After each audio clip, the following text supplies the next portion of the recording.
일단은 연일 뭐 대구, 대전, 울산 지역구를 돌고 있는 한동훈 법무부 장관 얘기부터 해야 될 것 같아요. 아무래도 지금 장안에 화제가 되고 있는데 일단 대구 갔었고 대전 갔고 내일은 또 울산 간다고 하는데 이게 총선 등판설이 이제 계속 나오고 있어요. 그래서 본인도 총선 나오겠다라고 선언은 안 하지만 또 안 나오겠다라고 얘기는 안 해서 뭔가 미묘한 입장을 좀 보이고 있는 상황이고, 그다음에 국민의힘에서는 뭐 비대위원장설부터 시작해서 선대위원장 나가라, 뭐 강남 나가라, 뭐 이재명이랑 붙어라, 뭐 비례 나가야, 여러 가지 이제 얘기들이 나오고 있는데, 일단은 두 분께 좀 여쭤보고 싶은 게 한동훈 장관이 총선에 나올까요? 99% 나온다고 보여집니다. 99%. 네. 왜냐하면 지금까지 한동훈 장관의 말, 행동, 메시지, 단어 이런 것들을 보면은요. 네. 저 정치할 겁니다.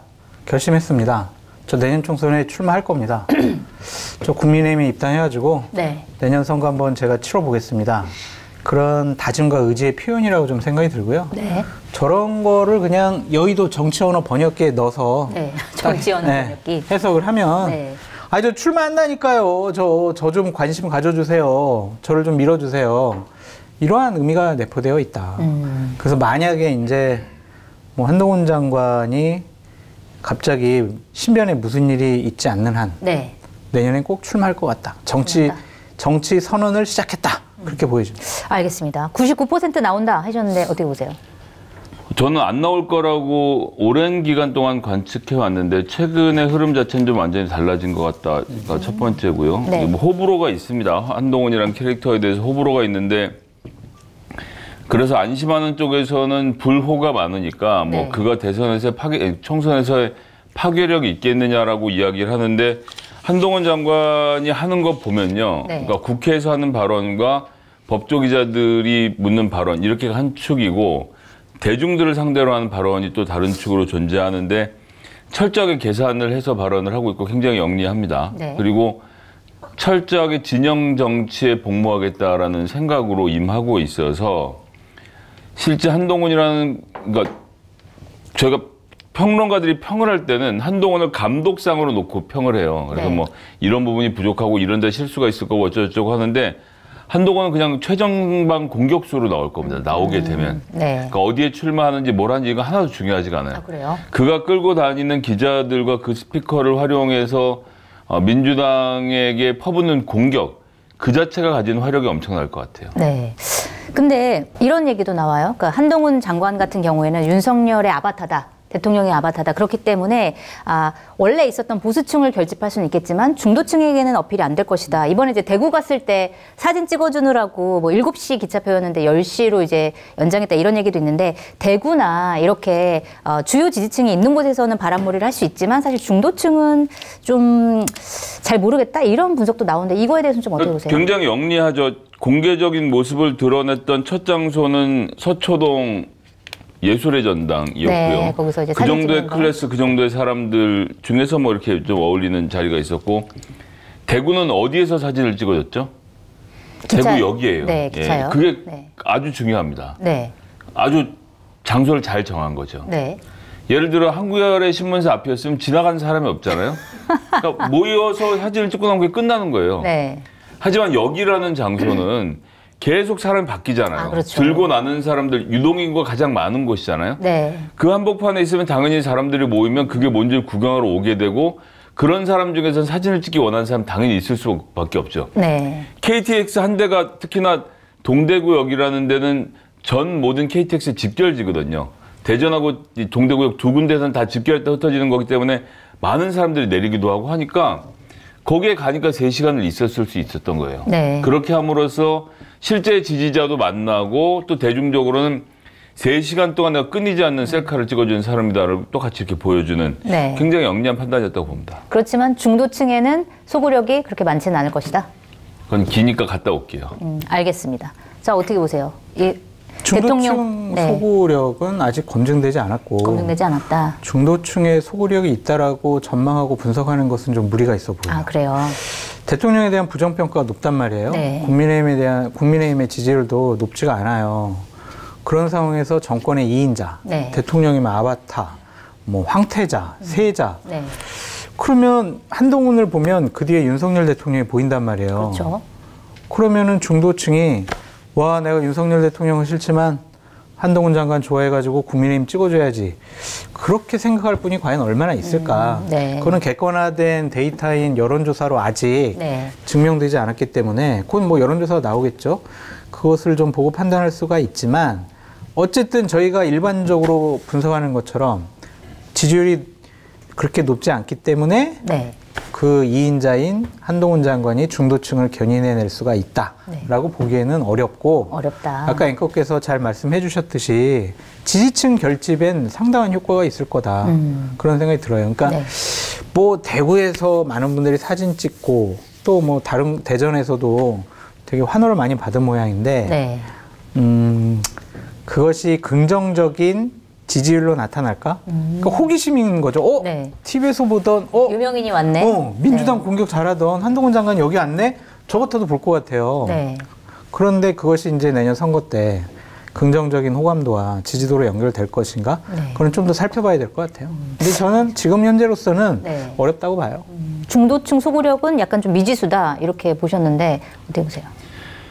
한동훈의 기본적인 프레임은 민주당 386들 운동권 무능한 이상한 변태들이라는 것에 그들을 악마화한 데서 시작을 합니다. 그건 뭐 이제 386들 혹은 친문 뭐라고 불러도 좋은 민주당 사람들이 검찰을 악마화한 것에 대한 백래시라고 주장을 할 텐데 내용을 보면 그렇지가 않아요. 그러니까 그가 하는 모든 주장은 똑같이 반박이 가능합니다. 송영길 돈봉투 얘기하면 이원석 검찰총장이 어떤 사람입니까?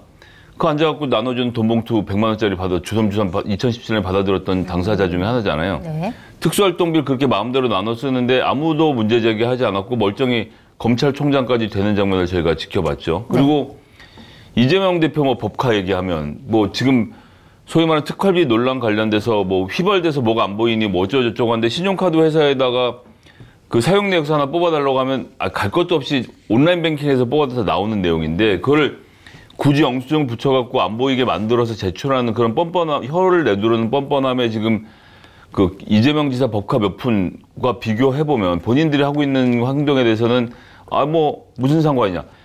경기도지사 법카 사용 내역은 경기도 홈페이지가 아마 제가 알기로는 있거나 아니면 정보 공개 청구라면 받아볼 수 있는데 그런 수준도 안 되지 않습니까? 네. 그리고 또 언제는 또 이제 그 민주당 소위 말하는 이제 성인식에 대해서 뭐 2차 가해 이런 얘기 하는데 본인의 처남이 그 검사로 재직 당시에 현직 여검사를 2명이나 추행해서 그 사건이 덮였잖아요, 심지어. 그러고 네. 어떻게 됐습니까? 옷 벗는 걸로 끝나고 CJ의 상무로 가서 또 호의호식하면서 잘 살았죠. 그러다 서지현 검사가 안태근 검사에게 성추행당한 사실을 밑으로 폭로하면서 그때 이제 또 우리 임은정 검사의 폭로가 이어지면서 이런 건들이 다시 불거져서 그때 기소돼서 실형 선고를 받았어요. 얼마나 중한 범죄였는데 그게 어떻게 덮여가는지 그게 검찰의 행태거든요. 지금 네. 민주당한테 2차가 어쩌고저쩌고 떠들 형편이 아니고 민주당은 기소권이 없기 때문에 지금 제가 말씀드린 모든 건에 대해서는 다 법적으로 처벌받고 본인들도 사과하고 징역살이를 다 했습니다. 네. 지금도 하고 있는 사람도 있고요. 뭐 이렇게 놓고 뭐 그다음에 또 최근에 또 386들이 뭐 재벌들하고 어울려서 어쩌고저쩌고 얘기했는데 그 대표적인 인물이 이정석 검사 아닙니까? 지가 수사했던 재벌들하고 친해지니까 마치 같은 식구라도 된 양 콘도 가서 막 마음대로 빌려 쓰고 같이 스테이크 구워 먹고 사진 찍고 하하호. 그러니까 특수보험사들이 그런 식으로 재벌들과 놀고 다니는 게 다 보였는데 뭔 민주당 386 비판을 하나요? 저는 그래서 네. 그런 구태 정치인들과 구태 검사들은 다 한 번에 쓸려나갈 사람들이지 누가 지금 누구 비판할 때가 아니라고 봅니다. 결국 출마하면 그런 것들 때문에 사람들이 비판을 받을 수밖에 없고 그러면 결국 중도층 소구력은 별로 없을 것이다 보시는 거네요. 지금 윤석열 정부의 가장 큰 문제가 인사의 난맥상인데 네. 그것의 최초의 지휘자이고 검증자가 한동훈 장관이잖아요. 뭘 하고 있습니까? 하나만 더 짧게 하면 어젠 또 어디 가서 대전 가서 이민 얘기하더라고요. 작년 봄에 농번기 시작할 때 뭐 했어요? 법무부가 비닐하우스 뒤지고 다니면서 불법 체류자를 다 잡아다가 보내버렸습니다. 네. 뭐 단속 활동이 필요 없다고 얘기하는 건 아닌데 하필이면 농번기에 가장 일손이 딸릴 때 동네마다 돌아다니면서 사람을 걷었거든요. 법무부가 출입국 관리소를 갖고 있기 때문에 이민청 설립을 법무부가 해야 된다는 논리인데 법무부는 그 특성상 사냥, 네. 검사들을 중심으로 한 그리고 이것도 마찬가지로 외국인 단속의 업무에 치중되어 있단 말이에요. 이것을 가족의 문제로 보지도 않고 노동에서 보는 것처럼 인력 수급의 문제로 보지도 않고 단속의 대상, 어디까지를 통과시키고 말 것인지로 보는 법무부가 이민청을 세우는데 적임자일까요? 뭐 그런 거 한다고 하고 다니다 여태 말 없다가 그런 식으로 갑자기 사람들이나 잡아들이자 이제 와서 이민청 얘기를 다시 꺼낸다? 글쎄 뭐 나와보면 알겠지만 나오면 알게 될 겁니다. 알겠습니다. 여러 가지 이제 검증할 만한 요소가 있다라고 말씀하셨는데 어떻게 보세요? 그러니까 김성애 소장님 말씀이 맞아요. 네.